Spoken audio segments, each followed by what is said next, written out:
नमस्कार, DD news में आपका स्वागत है। मैं हूं चंद्रशेखर जोशी और आइए सबसे पहले आपको दिखाते हैं इस वक्त की हेडलाइंस।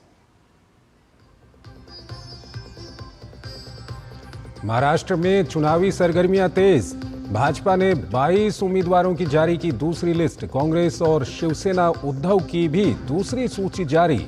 एनसीपी शरद पवार के 22 प्रत्याशियों के नाम घोषित। एमएनएस ने भी जारी की 15 उम्मीदवारों की सूची। सीटों को लेकर महाअघाड़ी में तकरार।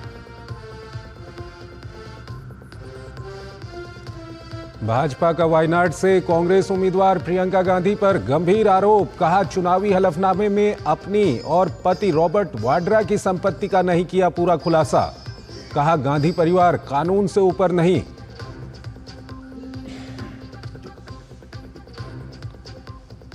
मथुरा में आरएसएस की अखिल भारतीय कार्यकारी की बैठक में सामाजिक समरसता समेत तमाम मुद्दों पर चर्चा। बांग्लादेश में हिंदुओं की सुरक्षा पर जताई गई चिंता। हिंदू एकता को लोक कल्याण के लिए बताया जरूरी।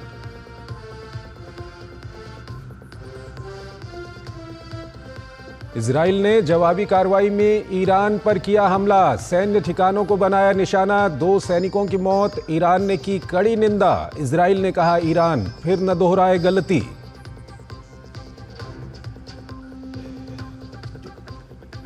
भारतीय जूनियर हॉकी टीम ने सुल्तान ऑफ जोहोर कप में जीता कांस्य पदक। रोमांचक शूटआउट मुकाबले में न्यूजीलैंड को 3-2 से दी मात।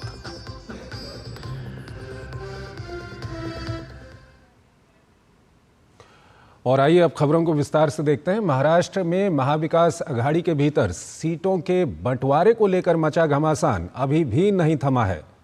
विधानसभा चुनाव के लिए मंगलवार को नामांकन का आखिरी दिन है। ऐसे में उससे पहले विपक्ष के इस गठबंधन में अभी भी कई फेरबदल संभव हैं। महाराष्ट्र विधानसभा चुनाव में अब 1 महीने से भी कम समय रह गया है, लेकिन महाविकास अघाड़ी में सीट बंटवारे को लेकर खींचतान जारी है। सीट बंटवारे पर ना तो कांग्रेस झुकने को तैयार है और ना ही शिवसेना उद्धव गुट सीटों को लेकर कोई समझौता कर रही है।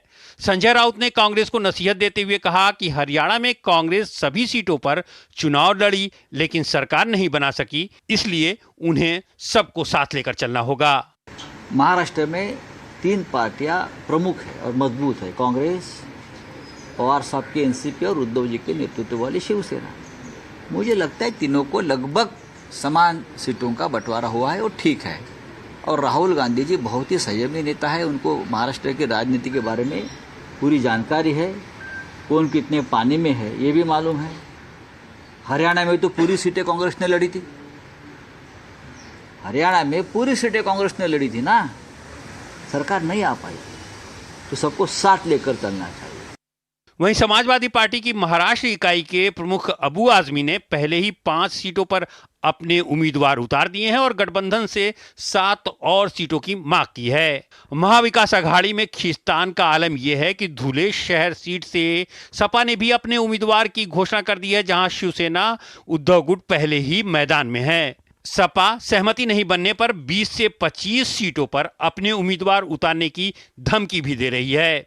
मैं कभी नहीं चाहता हूं कि हम सीटों के लिए महाविकास अघाड़ी में कोई दरार पैदा करें, लेकिन जो लोग यहां सीटें देने वाले हैं वो अगर नहीं चाहेंगे कि भाई समाजवादी को नहीं लेना, जैसे पहले भी 2-3 इलेक्शन में ऐसे ही हुआ है, तो फिर मैं मजबूर हूंगा और मैं 20-25 सीट फिर लड़ाऊंगा। फिर आगे अल्लाह मालिक जो होगा देखा जाएगा।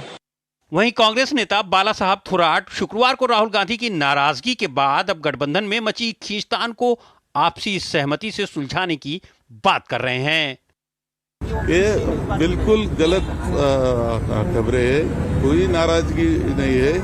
वो है ऐसा होता है कि ये सीट क्यों नहीं मिला, वो सीट क्यों नहीं मिला, ये मिलना चाहिए, वो मिलना चाहिए, इतने तक हो सकती है। इसका मतलब जब 3 पार्टी इकट्ठी होती है तो ये चर्चा होने वाली है। महाविकास अघाड़ी ने सीटों के आवंटन को लेकर जो फार्मूला तैयार किया है, उसके तहत तीनों प्रमुख दल 90-90 सीटों पर चुनाव लड़ेंगे, जबकि बाकी 18 सीटें गठबंधन के दूसरे छोटे दलों को दी जाएंगी। मुंबई से शिशिर सेलार और दिल्ली से देवेंद्र रावत की रिपोर्ट, डीडी न्यूज़। महाराष्ट्र विधानसभा चुनाव के लिए भाजपा ने उम्मीदवारों की दूसरी सूची जारी कर दी है। इस सूची में 22 उम्मीदवारों के नामों की घोषणा की गई है। भाजपा ने अपनी पहली सूची में 99 नामों का ऐलान किया था। इसके साथ ही पार्टी अब तक 121 उम्मीदवारों के नामों का ऐलान कर चुकी है। बीजेपी ने लातूर ग्रामीण सीट से कांग्रेस के दिग्गज नेता विलासराव देशमुख के बेटे धीरज देशमुख के खिलाफ रमेश कराड को टिकट दिया है। और वहीं महाराष्ट्र में विधानसभा चुनाव को लेकर शिवसेना उद्धव गुट की तरफ से प्रत्याशियों की दूसरी सूची जारी की गई है। शिवसेना उद्धव बालासाहेब ठाकरे ने दूसरी सूची की घोषणा की। पार्टी की दूसरी सूची में 15 उम्मीदवारों के नाम जारी किए गए हैं।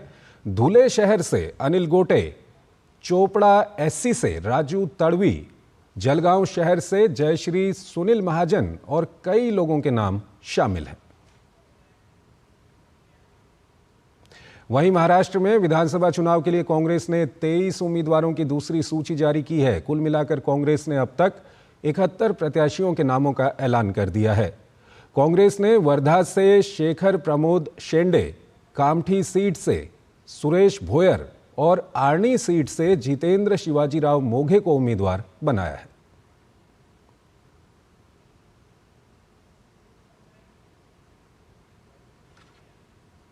इस सबके बीच एनसीपी शरद पवार गुट के प्रदेश अध्यक्ष जयंत पाटिल ने महाराष्ट्र विधानसभा चुनाव के लिए उम्मीदवारों की दूसरी सूची जारी कर दी। दूसरी सूची में कुल 22 उम्मीदवारों की घोषणा की गई है। दूसरी सूची में अकोले से अमित भांगरे को उम्मीदवार घोषित किया गया है। भूम परांडा से राहुल मोटे को टिकट दिया गया है। एरंडोल से सतीश पाटिल को उम्मीदवार बनाया गया है। बीड से संदीप क्षीर सागर, मालशिरस से उत्तम जानकर और नासिक पूर्व से गणेश गितेकी की घोषणा की गई है।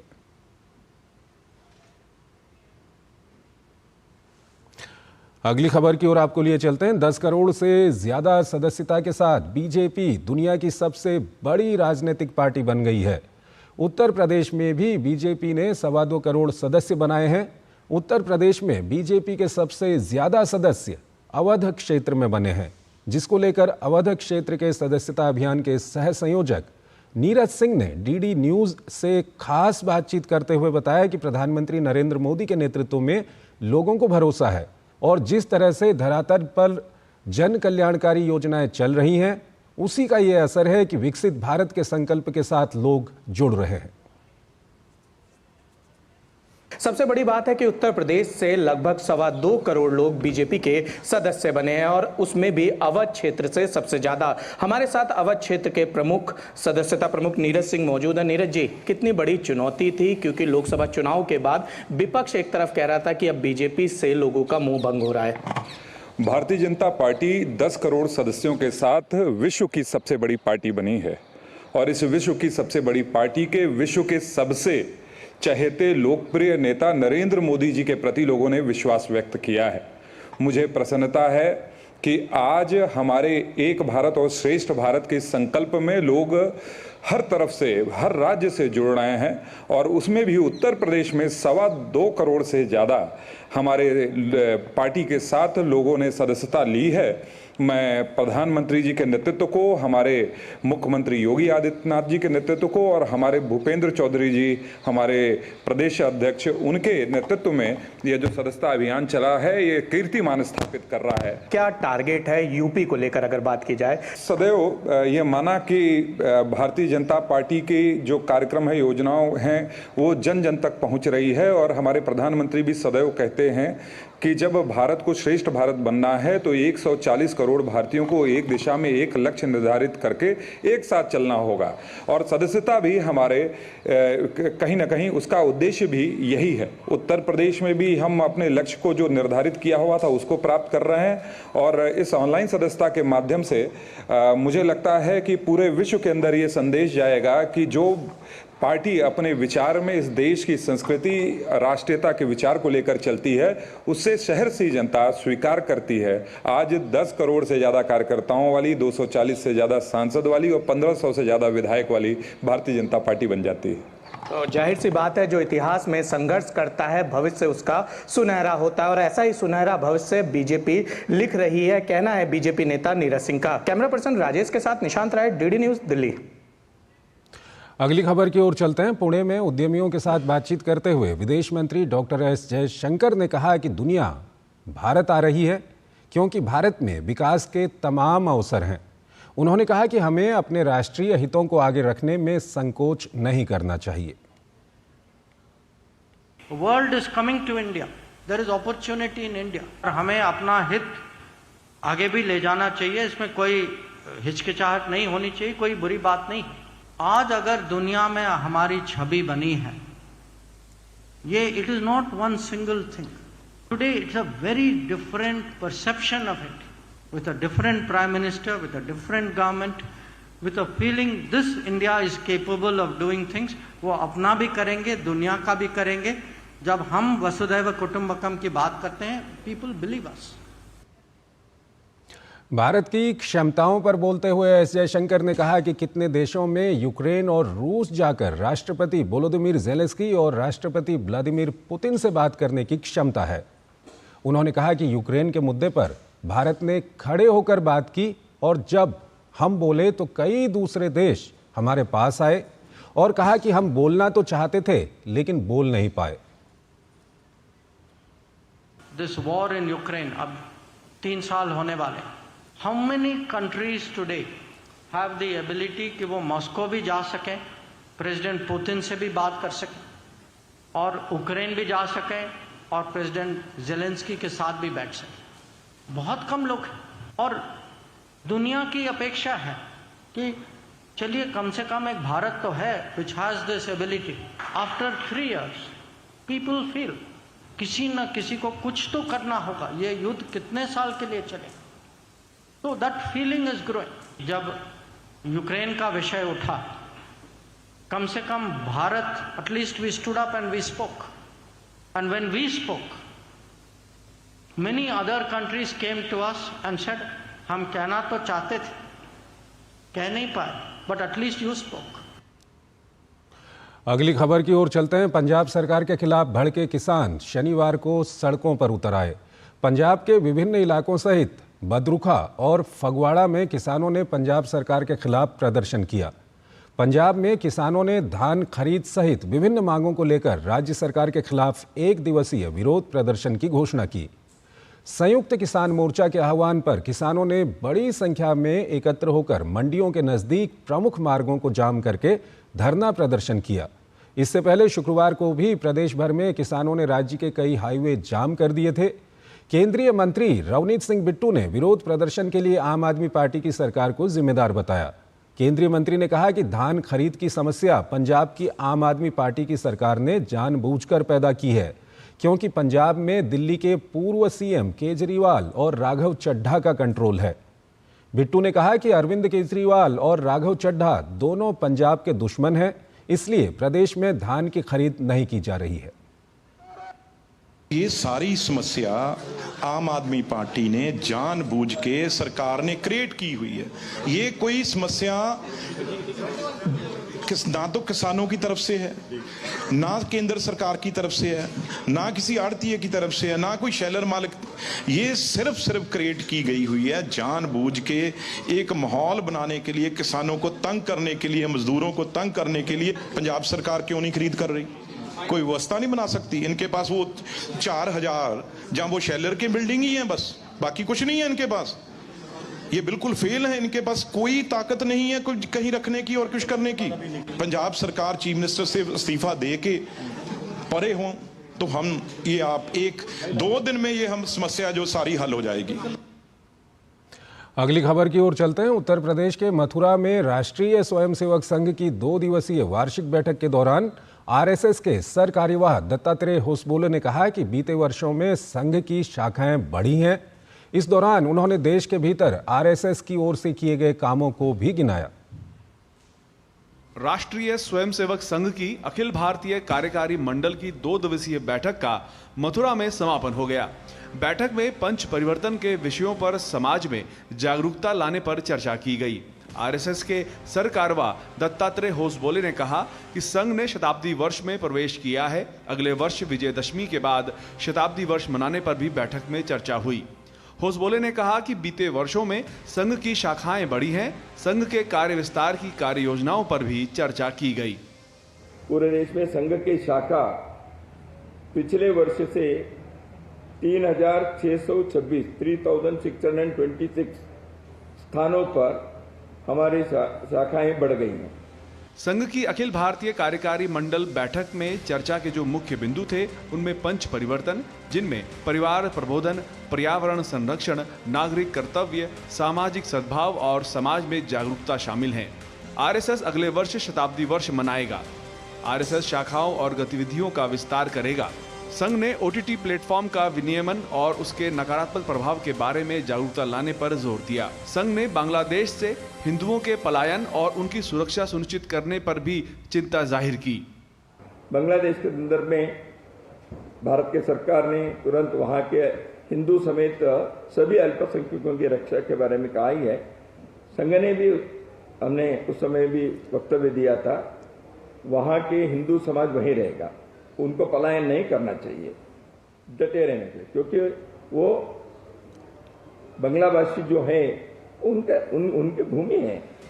वहीं बटेंगे तो कटेंगे के एक सवाल पर दत्तात्रेय होसबोले ने कहा, इससे मतलब समाज में एकता लाना जरूरी है। हिंदू एकता लोक कल्याण के लिए आवश्यक है। ये हमारे गीत है, तो उसको आजकल की भाषा में ऐसे आपने जो कहा वैसे हो सकता है। तो मुद्दा क्या है, स्पिरिट यही है, समाज की एकता एकात्मता। संघ ने जबरन धर्म परिवर्तन और लव जिहाद का विरोध किया। साथ ही 2013 के वक्फ बिल संशोधन की आलोचना भी की। संघ ने स्पष्ट किया कि भाजपा सहित उनका किसी भी पार्टी के साथ कोई टकराव नहीं है। दत्तात्रेय होसबोले ने राहुल गांधी की टिप्पणियों को गैर जरूरी करार दिया।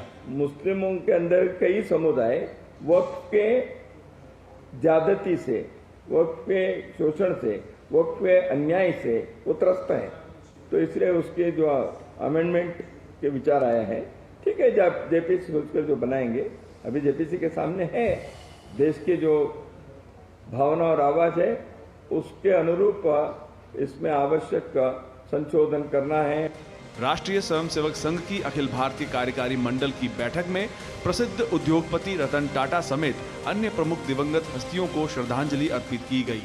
बैठक से संदेश साफ है, समाज को संगठित रहने की जरूरत है, स्वयं की रक्षा के लिए भी और साथ ही साथ लोक कल्याण और विश्व कल्याण के लिए भी। कैमरामैन रविंद्र कुमार के साथ शैलेंद्र मिश्र, डीडी न्यूज, मथुरा। एक छोटा सा ब्रेक लेते हैं यहाँ पर। कभी नाच गाना और बेहतरीन खाना, कभी सास बहू की नोक-झोंक में स्वाद का मुस्कुराना, कभी रिश्तों में मुस्कुराहट और स्वाद भरना।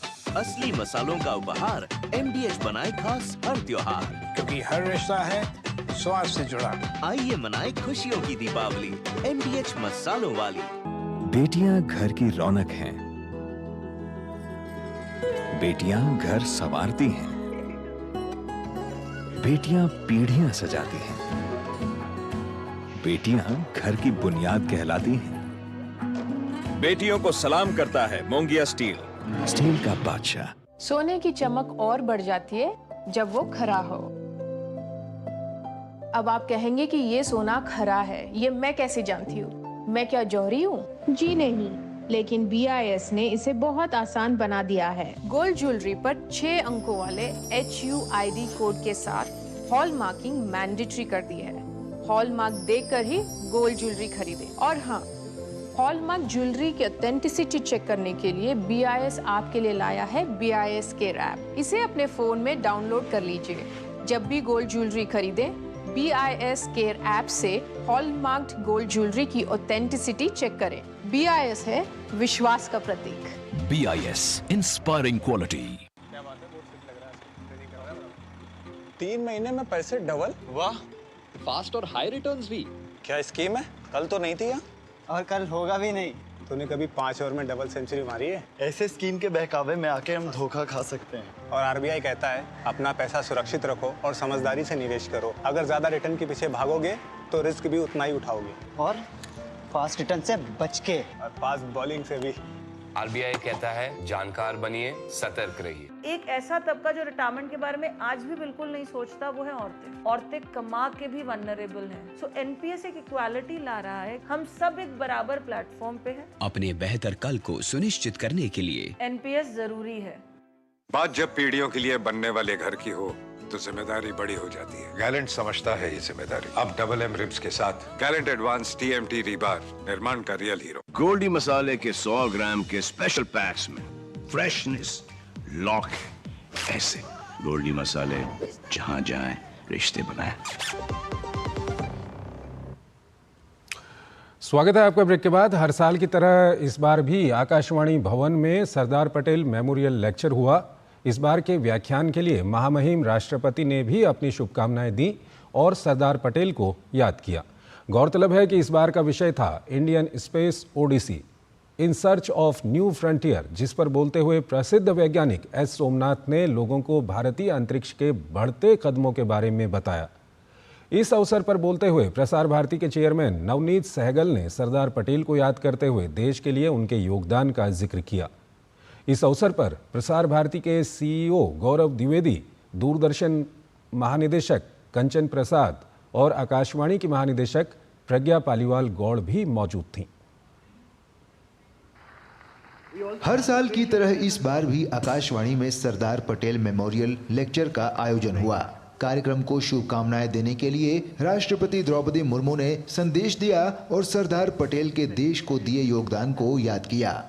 इस आयोजन के द्वारा आकाशवाणी ने नेशनल ब्रॉडकास्टर के अपने दायित्व को निभाया है, क्योंकि सरदार पटेल सही अर्थ में राष्ट्र निर्माता थे। सरदार पटेल महान स्वतंत्रता सेनानी थे तथा स्वाधीन भारत की राष्ट्रीय और प्रशासनिक एकता के अद्भुत शिल्पकार थे। उनकी जयंती के पावन अवसर पर सभी कृतज्ञ देशवासियों की ओर से मैं उनकी स्मृति को सादर नमन करती हूँ। कार्यक्रम में बोलते हुए प्रसार भारती के चेयरमैन नवनीत सहगल ने कहा कि देश सरदार पटेल के योगदान को नहीं भूल सकता। उन्होंने सरदार पटेल के कार्यों को गिनाते हुए बताया कि कैसे उन्होंने देश की एक बुलंद तस्वीर बनाई। On this particular day, on the birth anniversary of Sardar Patel, we stand India. We are there. We as a geographical union because of effort and his vision of Sardar Patel. As a civil servant, I feel proud to be listening to and speaking about Sardar Patel because he was the originator of the civil service in this country. Civil service, which is called Steel Frame of India, all across the nation. It was his vision, it was his concept that the civil service in India started. इस बार Sardar Patel memorial lecture का विषय था Indian space odyssey in search of new frontier, जिस पर विशेष रूप से प्रसिद्ध वैज्ञानिक और इसरो चेयरमैन एस सोमनाथ ने व्याख्यान दिया। भारतीय अंतरिक्ष यात्रा का जिक्र करते हुए उन्होंने कहा कि दुनिया से अंतरिक्ष में पिछड़ापन अब पुराने जमाने की बात हो गई। आज हम दुनिया के साथ कदम से कदम मिलाकर अंतरिक्ष के क्षेत्र में कार्य कर रहे हैं। In 1960s we were launching small rockets to space while other nations were putting men on the moon. So the gap that existed between us and the other nations. And this gap that existed we have bridged substantially over the last so many years, putting us as a leading spacefaring nation today, having the ability to build our own rockets, build our own satellites and launch it from our own soil. It's not a mean achievement for a nation like India. And we have not only did so many launches, like hundreds of launches and almost hundreds of satellites that we have put in space. We not only did that, we also launched almost 400 plus satellites of other nations. Sardar Patel के योगदान को देश कभी नहीं भूल सकता और यही वजह है कि भारत सरकार ने भी उन्हें सम्मान देते हुए स्टैच्यू ऑफ यूनिटी का निर्माण किया। आज जब देश अंतरिक्ष के क्षेत्र में नई ऊंचाइयां छू रहा है, तो ऐसे में इसरो चेयरमैन द्वारा इस क्षेत्र पर दिए गए व्याख्यान से लोगों की अंतरिक्ष के क्षेत्र में नई उड़ानों को लेकर एक नई उम्मीद जगी है। Vikramjit Singh, DD news, Delhi. और जैसा कि आप जानते हैं कि दिवाली का समय नज़दीक आ गया है। दिल्ली में दिवाली की रौनक महीने भर पहले से दिखने लगती है। हर जगह बाज़ारों में दिवाली के सामान बिकते हुए नज़र आते हैं। लोग दिल्ली में लगने वाले दिवाली मेले का इंतजार करते हैं। इस बार भी दिल्ली के मेलों में गजब की रौनक है। दिल्ली में दिवाली की रौनक महीने भर पहले से दिखने लगती है।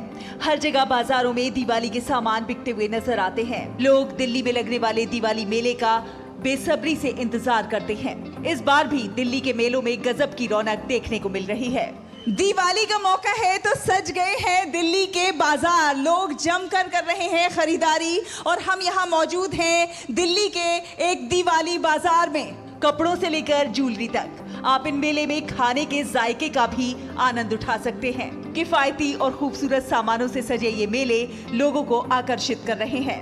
लोगों का उत्साह तो यहाँ देखने वाला है। बाइंग भी अच्छे मूड में है। यहाँ पर काफी लोग दिया और ये सब चीजें भी खरीद रहे हैं और गिफ्ट आइटम भी खरीद रहे हैं। तो दुकानदार भी लोगों के उत्साह से काफी खुश हैं। गिफ्ट आइटम्स क्योंकि ये कैंडल लाइटिंग से रिलेटेड है तो लोगों को बहुत पसंद आ रहे हैं। कलरफुल हैं, गोल्ड बेस है तो लोगों को बहुत अट्रैक्ट करते हैं और मेरे इतने लॉयल कस्टमर्स बन गए हैं जो हर साल आते हैं और ढूंढते हुए आते हैं कि मैडम आपका स्टॉल हम हर साल आपके पास आते हैं। ये मेरे को बहुत खुशी की बात है। और इस बार तो मैंने और एल्यूमिनियम कास्टिंग भी इंट्रोड्यूस की है और ये मंत्रा प्लेट्स भी इंट्रोड्यूस की हैं। आप देख रहे हैं इधर, तो लोगों को बहुत ज़्यादा अट्रैक्ट कर रहा है मेरा सारा प्रोडक्ट।